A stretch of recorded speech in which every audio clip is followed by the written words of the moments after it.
que entró también a la habitación, al cuarto de oración, a nuestro cuarto de intimidad, y ¡pum! También algo pasó allí, como que Dios es ahí. Y yo no estaba ahí, no estaba orando, no estaba leyendo, estaba aquí en la iglesia trabajando. Pero algo sí tengo que decirles: que Él se toma en serio cuando tú haces un lugar para Él. Eso fue ayer. La suegra nos llamó solo a contarnos eso. Él se toma en serio cuando un creyente, un hijo, hace un lugar para el Espíritu Santo. Y hoy Él nos va a enseñar cómo hacerlo. Y quiero que vaya conmigo, por favor, al segundo libro de Reyes, capítulo 4, verso 8. Segundo libro de Reyes, capítulo 4, verso 8. Y sin perder esa unción, ¿verdad? Siga conmigo esa lectura. Y aconteció también que un día pasaba Eliseo por Sunem, y había allí una mujer importante que le invitaba insistentemente a que comiese. Y cuando él pasaba por allí, venía a la casa de ella a comer. Y ella dijo a su marido: he aquí, ahora yo entiendo que ese que siempre pasa por nuestra casa es un varón santo de Dios. Yo te ruego que hagamos un pequeño aposento y pongamos allí cama, mesa, silla y candelero, para que cuando él viniera a nosotros se quede en él. Y aconteció que un día vino él por allí y se quedó en aquel aposento, y allí durmió. Entonces dijo a Giezi su criado: llama a esa sunamita. Y cuando la llamó, vino ella delante de él. Y dijo él entonces a Giezi: dile, he aquí tú has estado solícita por nosotros con todo este esmero. ¿Qué quieres que haga por ti? ¿Necesitas que hable por ti al rey o al general del ejército? Y ella respondió: yo habito en medio de mi pueblo. Y él dijo: ¿qué pues haremos por ella? Y Giezi respondió: he aquí que ella no tiene hijo y su marido es viejo. Y dijo entonces: llámala. Y él la llamó y ella se paró a la puerta. Y él le dijo: el año que viene por este tiempo abrazarás un hijo. Y ella dijo: no, Señor mío, varón de Dios, no hagas burla de tu sierva. Mas la mujer concibió y dio a luz un hijo el año siguiente, en el tiempo que Eliseo había dicho.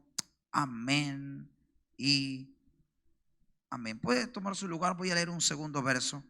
Primer libro de Reyes y capítulo 19, verso 11. Y él le dijo: sal fuera y ponte en el monte delante de Jehová. Y aquí Jehová se paseaba, y un grande y poderoso viento que rompía los montes y quebraba las peñas delante de Jehová. Pero Jehová no estaba en el viento. Y tras el viento un terremoto, pero Jehová no estaba en el terremoto.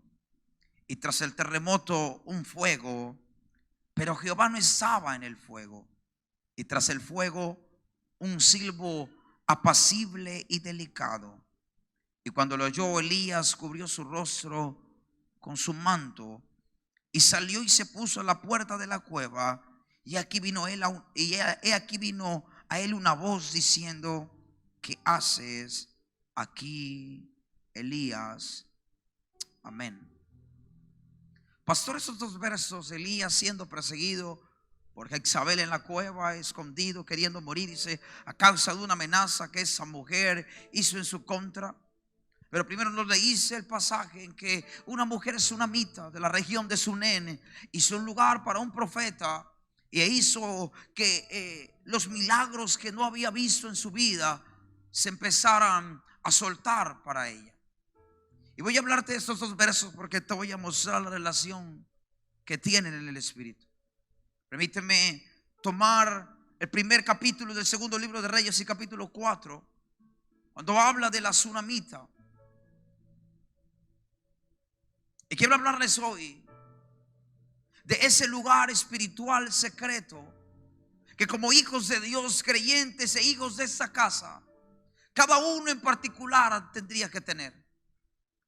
Tú no puedes ser hijo de esa casa, tú no puedes ser un hijo de Dios y tú no puedes tomar y beber del río de ese lugar, ignorando que tú y yo necesitamos estar conectados con la fuente de ese ministerio.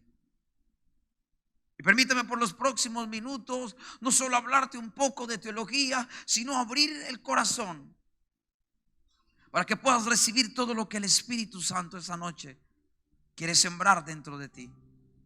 Hace ya muchos años, un poco más de 14 años, un 8 o 9 de mayo, el Espíritu Santo me visitó la primera vez. Hasta ese día yo nunca había tenido una experiencia con el Espíritu Santo, o por lo menos no consciente, o por lo menos no yo provocándolo, por lo menos yo buscándolo como aquella vez. Y esa mañana, durante toda la tarde y noche, el Espíritu de Dios empezó a soplar de una manera tan fuerte que me atrevo a asegurar que allí inició todo lo que hoy tú conoces como el ministerio. Ahí empezó a iniciar, en ese pequeño cuarto, en ese pequeño lugar donde no tenía una puerta, donde solo tenía una cortina, donde solo tenía una pequeña grabadora, pero un corazón hambriento por su espíritu. Y cuando leo la historia de esa mujer tsunamita, tengo que acordarme de aquel pequeño lugar donde una pequeña cama, una pequeña mesa de noche podía sostener tanta gloria. Y por los próximos minutos quiero abrirte mi corazón, porque si hay alguien aquí que viene por primera vez o nos está viendo vía YouTube y va a decir: bueno, pero miren, 8 años de seguro deben tener una muy buena organización, deben tener un buen método de trabajo, deben tener un buen método de crecimiento. Yo necesito aclararles, porque nunca un método podrá llevarse la gloria que solo Él merece.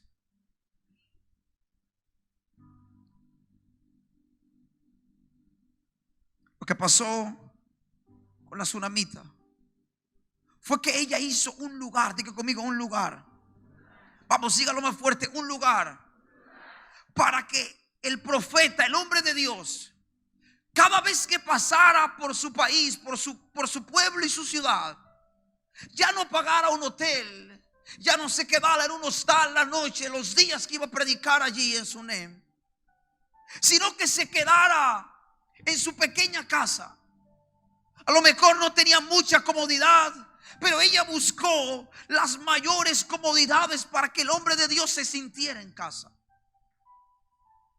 Mis hermanos, en la antigüedad, en todo el Antiguo Testamento, podemos mirar las tipologías del Espíritu. Y lo que estaba refiriéndose a la mujer tsunamita no era solo un profeta, era la presencia de Dios. Esta mujer no quería solo al profeta, esta mujer quería la presencia que vivía dentro del profeta. E hizo en su cuarto, de su habitación, y rompió un pedazo para hacerle un lugar al profeta. Y cada vez que el profeta llegaba por Sunem, se quedaba a la casa de ella. Y en esa casa yo creo que ella no sabía lo que iba a pasar, pero al hacer un lugar para el Espíritu de Dios, las cosas más sorprendentes se empezaron a abrir para esa familia. Y digo una familia porque ella habló con su marido y le digo: yo siento que este hombre que siempre predica aquí en Sunem es un varón de Dios, es un hombre santo de Dios. Así que te ruego que hagamos un pequeño aposento y pongamos ahí una mesa, una cama, una silla, una lámpara, para que cuando Él viniera por aquí se quede con nosotros. Así que yo creo que esa mujer y su marido, mientras el profeta iba a acostarse, a lo mejor se sentaba ahí y junto con su esposo empezaban a hablar con el profeta. Y muy seguramente empezaban a decirle: quiero que nos cuentes cómo fue ese caminar tuyo con el hombre de Dios. ¿Cómo es que ahora caminas bajo una doble unción? ¿Cómo es que desde el día que caminaste con Él tu vida entera cambió? ¿Qué fue lo que pasó? Y yo creo que ese profeta le dijo: imagínate que caminé por 4 lugares con Él. Fueron varios años, pero el último mes caminamos por 4 lugares: Gilgal, Betel, Jericó y el Jordán. Y en 4 lugares el profeta, el hombre de Dios, me decía que me quedara allí. Pero yo le decía: vive Jehová que no te voy a soltar. Y él me insistía que me tenía que quedar, pero yo no quería soltarlo, porque yo sabía lo que él iba a impartir sobre mi vida. Así que a lo mejor ella todas las noches se sentaba. No había televisión, no había Netflix, no había redes sociales. La mayor recreación para esa mujer era sentarse con su marido, oír al hombre de Dios contar las historias de cómo fue que se impregnó de la unción. Pero cada vez que ellos hablaban en ese bendito lugar, la gloria de Dios era palpable. Pero llegó el tiempo que el profeta tenía que irse. Y le dijo a su criado: ¿qué vamos a hacer por esa mujer? Porque nos ha atendido, ha hecho un lugar, ha construido una habitación. Yo creo que nosotros tenemos que hacer algo por ella. Y Jesse dijo: sí, ¿sabes una cosa? Yo también creo que sí. Ella no tiene hijo y su marido ya es viejo. Así que el profeta le dice: de aquí a un año, mujer, tú vas a abrazar un hijo. Ella dijo: no, Señor mío, varón de Dios, no te burles de mí. Esta mujer sabía que el profeta tenía el poder para desatar lo que estaba amarrado, para darle vida a lo que estaba muerto. Pero en ese momento era tan fuerte la realidad de ella que pensó que el profeta se estaba burlando. Pero lo que la mujer no sabía era lo que un altar para Dios provoca. Un altar para Dios tiene el poder para resucitar las cosas que se habían muerto. Un altar para Dios tiene el poder de traer a la realidad aquello que solo en un momento estuvo en el corazón. El niño estaba en el corazón, el hijo estaba en el corazón de la mujer, pero con el tiempo murió. Un lugar para el Dios hace literalmente que los sueños muertos dentro de ti resuciten. Así que esa mujer sabía que era un hombre de Dios, pero habían cosas muertas en el corazón. Tú sabes que Él es tu Dios, sabes que Él es todopoderoso, pero no puedes negar que hay cosas muertas que crees que Dios no puede resucitar. Hay personas a las que tú crees que Dios no puede tocar. ¿Habrá acaso algo imposible para Dios? ¿Habrá acaso algo imposible para Él? Lo próximo que pasó fue que al año siguiente la mujer tenía un niño en sus brazos. Pero no solo eso. No quiero meterme en toda la historia por tiempo, pero de un tiempo el niño muere. Ella lo pone en la habitación, en la cama del profeta. Y yo sé por qué lo puso. Yo estoy seguro que ella decía: es que lo que yo siento cuando yo entro ahí a hablar con él es muy poderoso. Así que a lo mejor si yo pongo al niño en la cama de ese profeta, la unción que fluye allí, porque yo la he sentido, va a resucitar al niño. Pero diga conmigo: no pasó. Dígalo más fuerte: no pasó. Así que esa mujer no hizo escándalo, no hizo bulla, no gritó. Tomó y se fue a buscar al profeta. Y cuando estaba frente al profeta, le digo: ¿acaso te pedí? Le pedí yo hijo a mi Señor, no te dije que no te burlaras de mí. Mi hijo murió. Tranquila, vamos a solucionar eso. Y ese va a ir delante. No.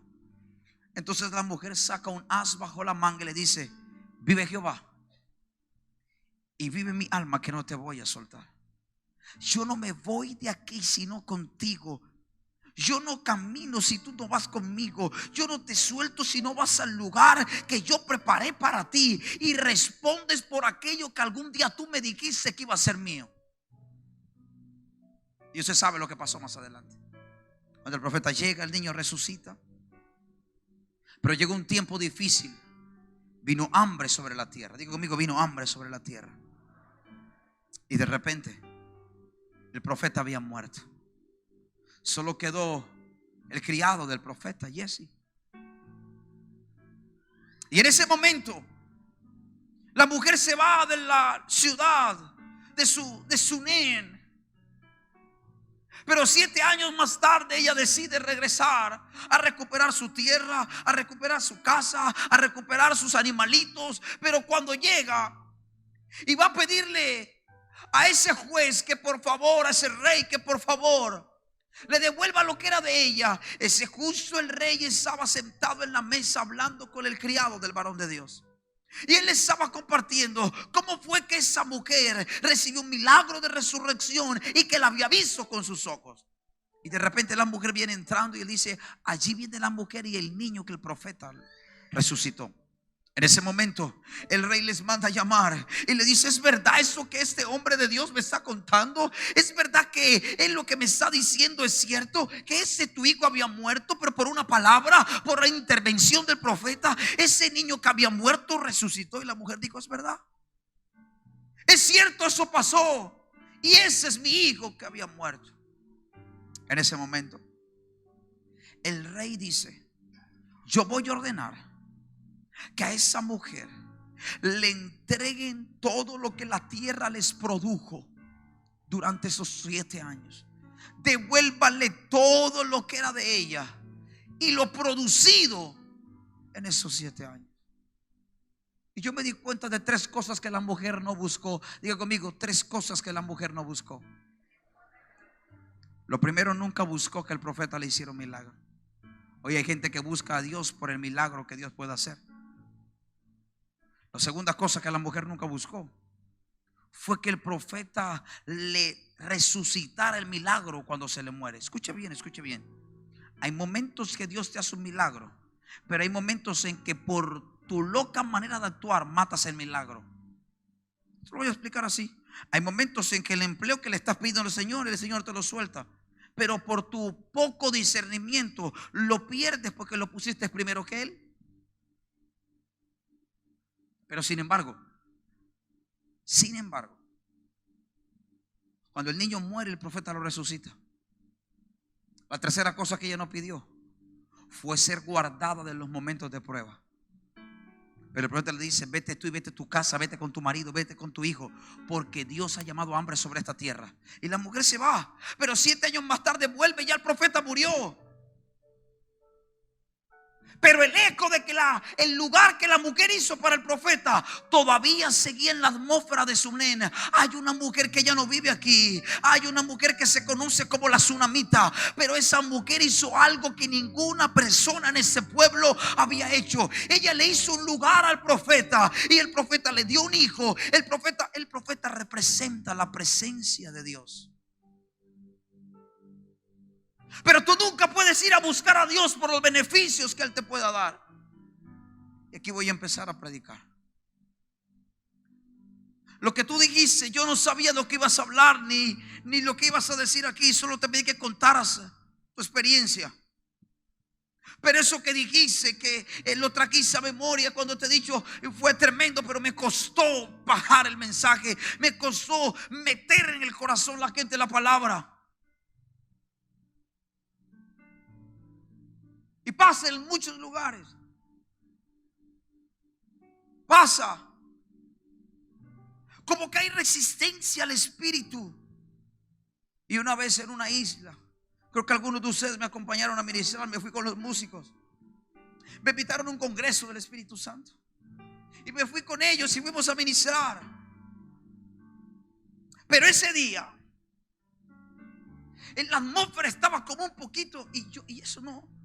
Menos mal que no ministré con los músicos allí, sino que me fui con ellos. O por 2 o 3 días, ni me acuerdo cuántos días fueron.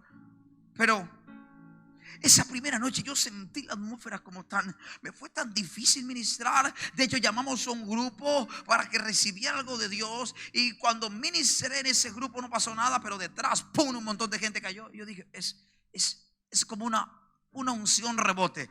Tú la resististe, pero había alguien ahí, ¡pum!, la tomó. Y yo no sabía qué estaba pasando con esa gente hasta que se me acerca alguien que trabajaba muy de cerca con el pastor. Pastor, es que no estamos tan emocionados con esto, porque es que quiero abrirle el corazón. Es que imagínense que hace unos años atrás vinieron unos misioneros americanos y fue un tiempo glorioso. Fue un tiempo increíble. Dios nos visitó, Dios nos tocó. Y por 3 meses la iglesia creció, la gente se levantó, la gente se empoderó. Pero después de 3 meses, pastor, todo se acabó. Así que ahora tenemos el mismo pensamiento. No sabemos si usted llega y todo funciona, pero al cabo de 3 meses todo se acaba. O al cabo de 2 meses, 20 días, todo vuelve a la rutina. Y ese día entendí por qué la atmósfera estaba así.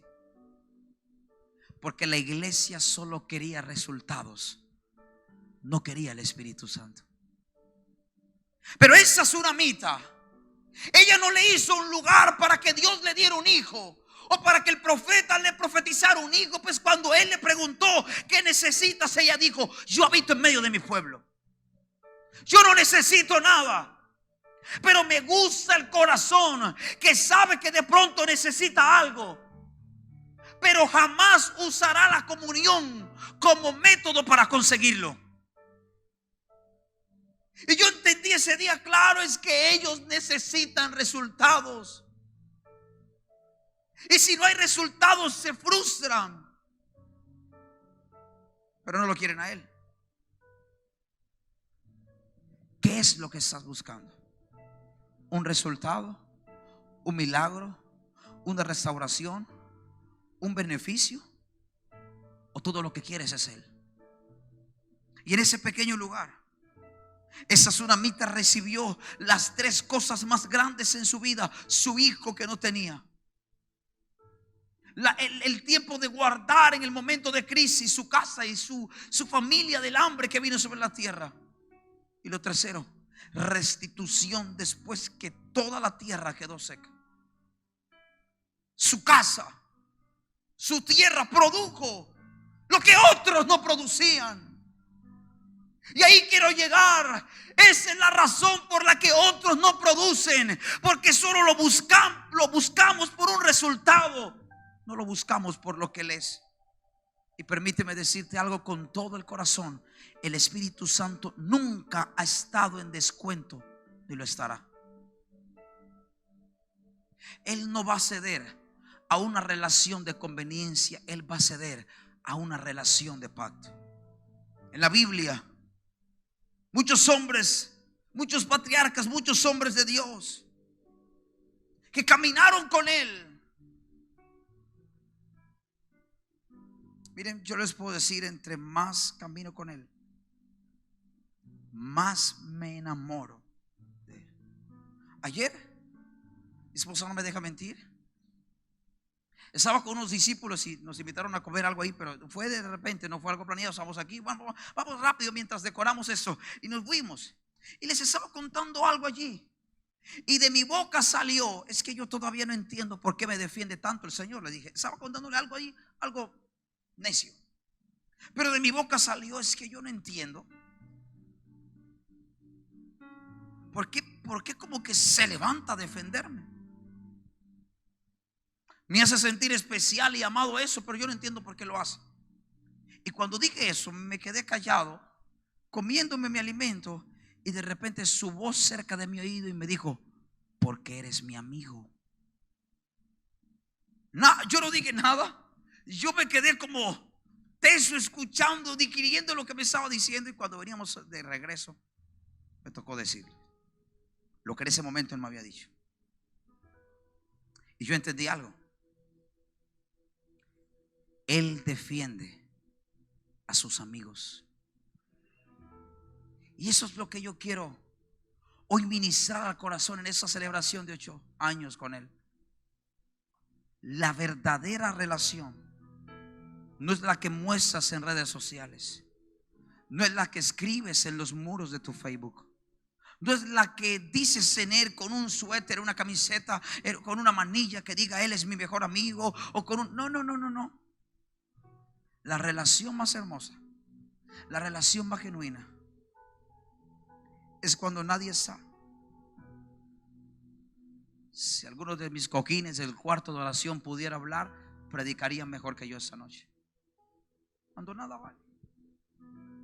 Cuando lo único, esa es mi mejor posición. Todo el tiempo tú me ves así.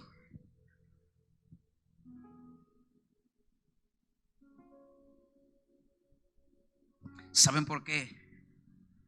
¿Puedo predicar un mensaje de pie? Porque lo recibo tirado. Yo no lo recibo con soberbia diciendo, revélamelo. Esa es la manera como yo lo hago. No quiere decir que sea la manera espiritual para hacerlo. Es la manera como yo lo hago. La iglesia siglo XXI necesita volver al lugar secreto. Por eso la escritura dice, ¿cómo pueden conocer mi palabra si no estuvieron en mi secreto? Estamos llenos de tantas cosas, pero no de Él. Estamos llenos de tanta palabrería, de tanta literatura, de tanto libro, pero no de su palabra. La iglesia necesita volver a su palabra. Palabra y espíritu. Palabra y comunión. Por eso Jesús dijo, las palabras que yo hablo son vida y son espíritu.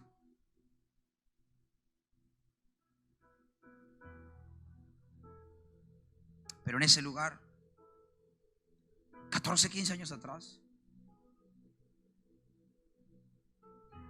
mi vida cristiana cambió para siempre. En ese pequeño lugar recibí esa bendita revelación de lo que es la esencia del Espíritu metida en un hombre. Ya no era la estrategia de cómo hacer crecer un pequeño grupo. Y es que si tú tienes uno y juntas el uno conmigo, entonces hacemos dos. Y si ella tiene uno y él tiene uno, y entonces contamos y nos hacemos 15 y vamos creciendo el grupito. Yo no estoy hablando de contar. Por eso si hay una pregunta, y la gente que sabe que está cerca sabe, si hay una pregunta que me fastidia y me hiere, es cuando me dicen, ¿y cuántos miembros tiene la iglesia?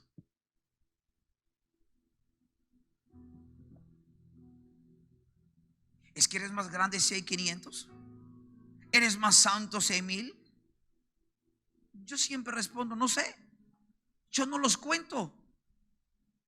Para mí mis hijos no son un número. Pero si te tranquiliza un número, te digo, como 200 les digo. 200, pastor, pero si haces 3 reuniones, sí, porque para mí la iglesia es el liderazgo y los servidores. Si quieres saber números.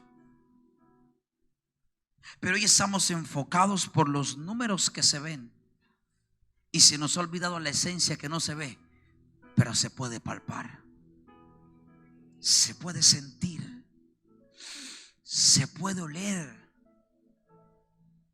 Necesitamos volver a esa habitación donde afuera no era lo más real, dentro era lo más real. Y hace un poco más de 14 años hice un pacto con Él, que en cualquier lugar donde Él me llevara a ministrar, yo iba a hablar de esa relación. Y ahorita volví a renovar mi pacto. Ahora tengo 2 pactos. Hace menos de un mes lo renové y dije, y ya no solo voy a hablar de esta amistad contigo. Si tengo que recorrer el país entero otra vez, como hace mucho tiempo atrás lo recorrí, para hablar a la iglesia de volver al primer amor, lo voy a hacer. Y ya empecé por Río Hacha. Ya empecé por ahí, por la parte arriba del país. Ese fue mi primer mensaje hace unos 15 días atrás. Y los pastores ahí presentes, tirados en el suelo, cuando terminé de predicar, me decían, pastor, no sé en qué momento me desconecté de esa esencia. No sé en qué momento me empecé a vislumbrar por las redes, por la apariencia del templo, por las luces del templo, por las cámaras de grabación, por las redes, por los videos. Y perdimos la esencia. Eso está mal, no. Pero tenemos que volver a la esencia. Hagamos un pequeño aposento, dijo la tsunamita, y pongamos cama, mesa, silla y candelero, para que cuando Él venga se quede con nosotros. Diga conmigo: para cuando Él venga se quede. La palabra griega dice, en el griego original dice, para que Él vuelva. Diga conmigo: para que Él vuelva. Eso me gusta. Eso me gusta, para que Él vuelva. Para que Él se sienta a gusto y decida volver. Pero si tú miras la historia, cuando Jesús se fue de la tierra y subió al Padre, Él dijo: yo no los voy a dejar huérfanos. Es más, dijo: les conviene. Dile a la persona que está a tu lado: te conviene oír esto. Él dijo: les conviene que yo me vaya, porque si yo me voy, les enviaré al otro como yo, al Espíritu Santo. Y Él estará con ustedes todos los días y les convencerá de pecado, de justicia, de juicio. Él empezó a decirles: les voy a mandar un regalo que les conviene. Y en Hechos capítulo 1, capítulo 2, el Espíritu Santo vino sobre la tierra. 120 estaban reunidos en el aposento alto. El lugar se llenó de gloria, las paredes se estremecieron. Y esa gente fue llena del Espíritu y empezaron a hablar, a predicar, a ministrar. Empezaron a hablar en diferentes lenguas. Empezó a predicar el pastor de la iglesia primitiva llamado Pedro. La iglesia empezó a multiplicarse. Las señales empezaron a seguir a la iglesia. Y no sé en qué momento del camino la iglesia lo volvió a perder. No sé en qué momento del camino la iglesia volvió a quedarse feliz con los 5 hermanitos cantando el poderoso de Israel. No sé en qué momento la iglesia empezó a perder la esencia, empezó a perder la sal. Pero yo creo que ha llegado el tiempo en que el Rúa de Dios empezará a soplar con tal fuerza que aún los corazones más duros van a ceder a causa de la gloria y van a decir: necesito volver a tirarme en ese lugar donde todo comenzó. Escúchame bien: no importa si son 15 aniversarios, no importa si son 20 aniversarios, no importa si son 30 aniversarios, la esencia nunca debe cambiar. El Espíritu Santo no tiene sustituto. Él tiene que ser no quien cuide los carros, no quien cuide los niños. Él tiene que ser el pastor de la iglesia.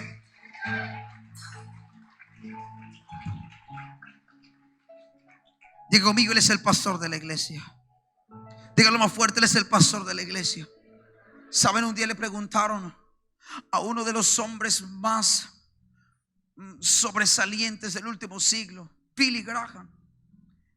Y le preguntaron: doctor Graham, si hay algo que tú quisieras cambiar, ¿habría algo en tu vida en la cual tú dijeras: bueno, yo necesito cambiar eso, no, yo cambiaría esa parte de mi vida? ¿O algo lo cual tú te arrepintieras si Dios te diera la oportunidad de devolver el tiempo? Y se quedó en silencio por unos segundos. Yo no les estoy hablando del líder de una casa de avivamiento, les estoy hablando del hombre más influyente en el último siglo. Y él dijo: sí, yo buscaría más a Dios, dijo. Yo gastaría más horas en su presencia, disfrutaría más de esa dulce comunión. Cuando yo escuché esa entrevista, algo saltó en mi corazón, porque no le estaba diciendo el líder de discipulado 1 que está preparándose y de repente el tiempo de oración no es suficiente. Lo estaba diciendo uno de los hombres más grandes del ministerio. Y eso habló a mi corazón. Que la grandeza de un llamado, que la grandeza de un manto, que la grandeza de un ministerio nunca es más grande que el grande que te llamó. Hace unas semanas atrás, creo que apuntó su dedo directo hacia mí y me dijo: que la gente que te di a pastorear no te quite el tiempo que un día me prometiste que iba a ser para mí. Eso golpeó mi corazón.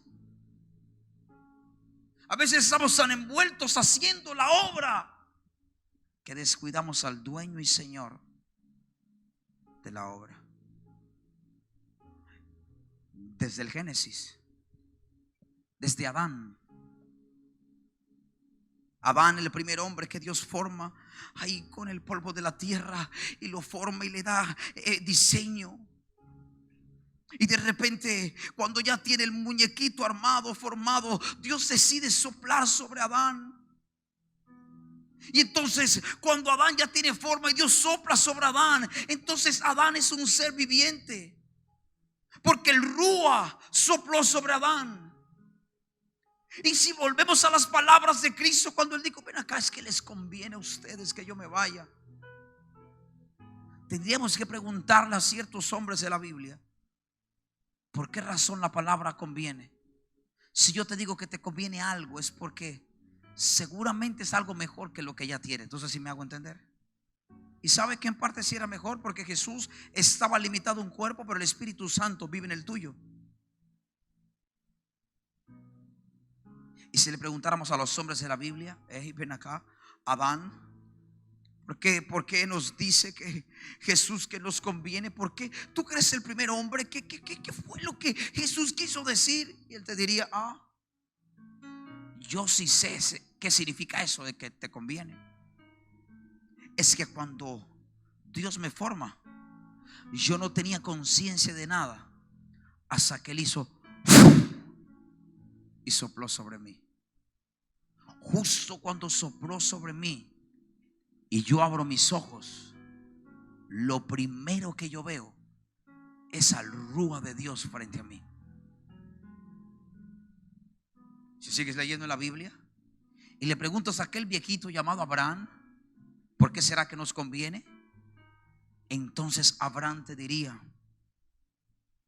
porque fue el espíritu de fe que se metió tan dentro de mis huesos, que me dio la convicción que Dios me iba a dar hijos aún en mi vejez. Y si le preguntas a un hijo de Abraham, Isaac: ¿por qué eso de que le conviene? Isaac entonces te diría: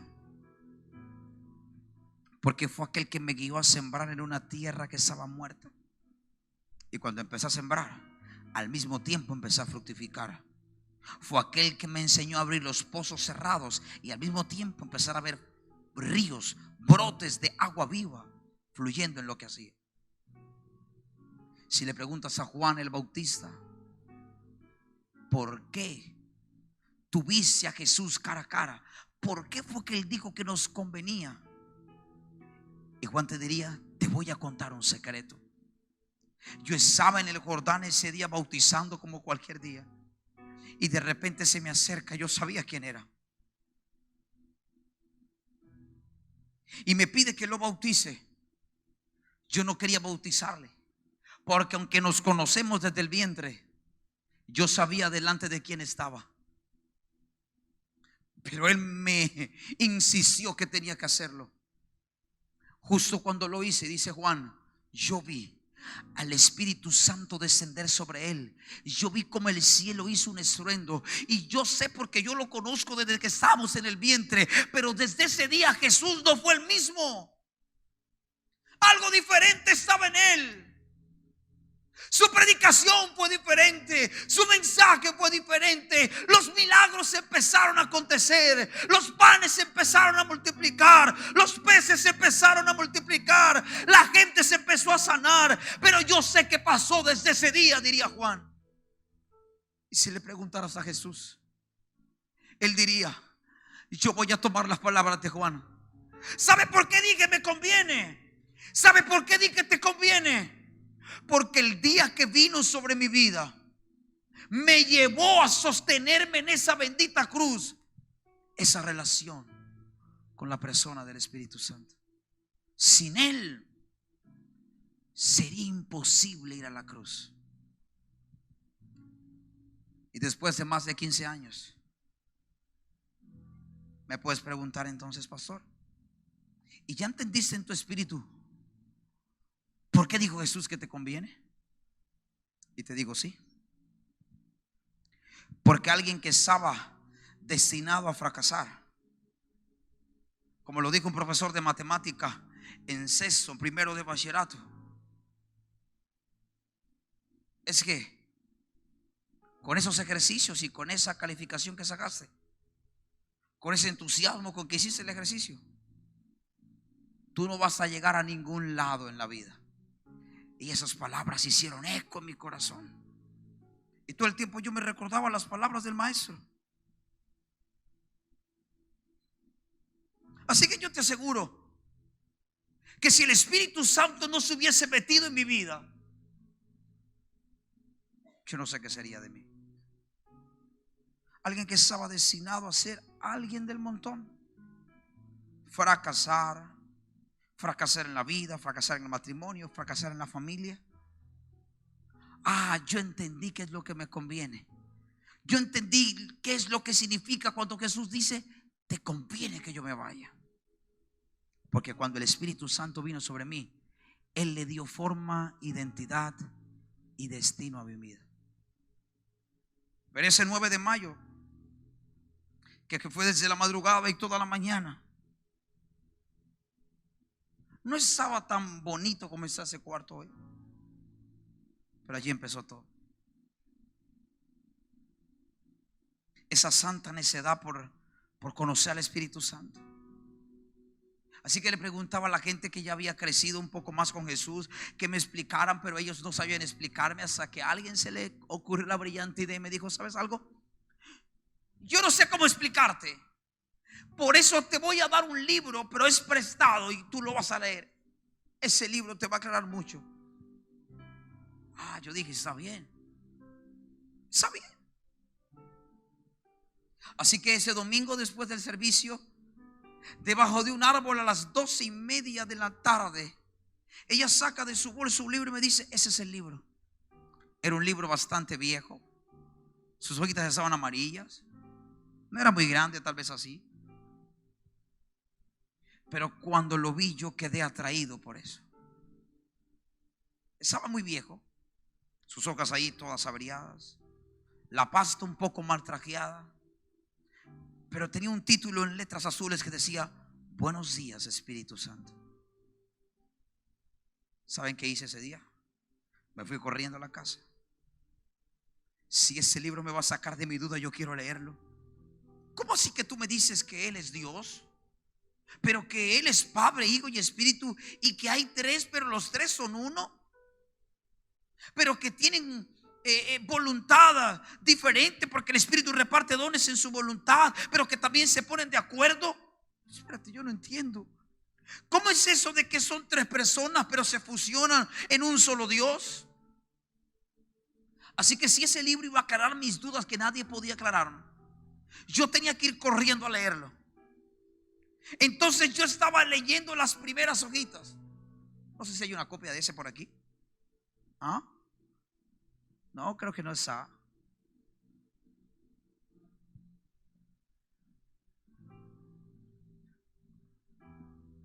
No está ahí. Ese día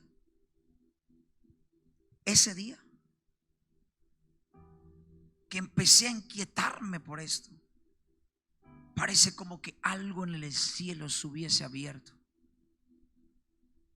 y su gloria empezó a fluir allí de una manera sobrenatural. Ese día, justo ese día, iba por la segunda hojita y yo estaba tirado de rodillas llorando, diciendo: algo quiero. Si todo lo que ese hombre en ese libro, yo no conocía a ese hombre hasta ese día, si todo lo que ese hombre en este libro está hablando es real, yo también quiero tenerte tan cerquita como él está hablando aquí. Les mentiría si les digo que escuché una voz que me dijo algo. No. Pero yo sí sé algo. Diga conmigo: Dios no hizo.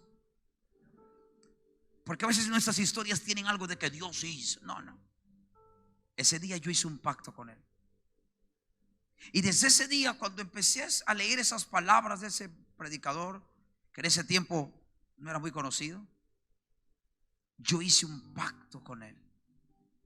Y le dije, desde hoy en adelante,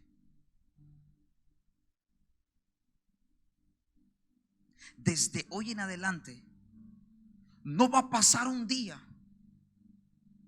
en que yo abra mis ojos en la mañana y tú no seas lo primero a quien yo me dirijo. No va a pasar un solo segundo de mi vida sin que yo no esté introducido en esa realidad y verdad.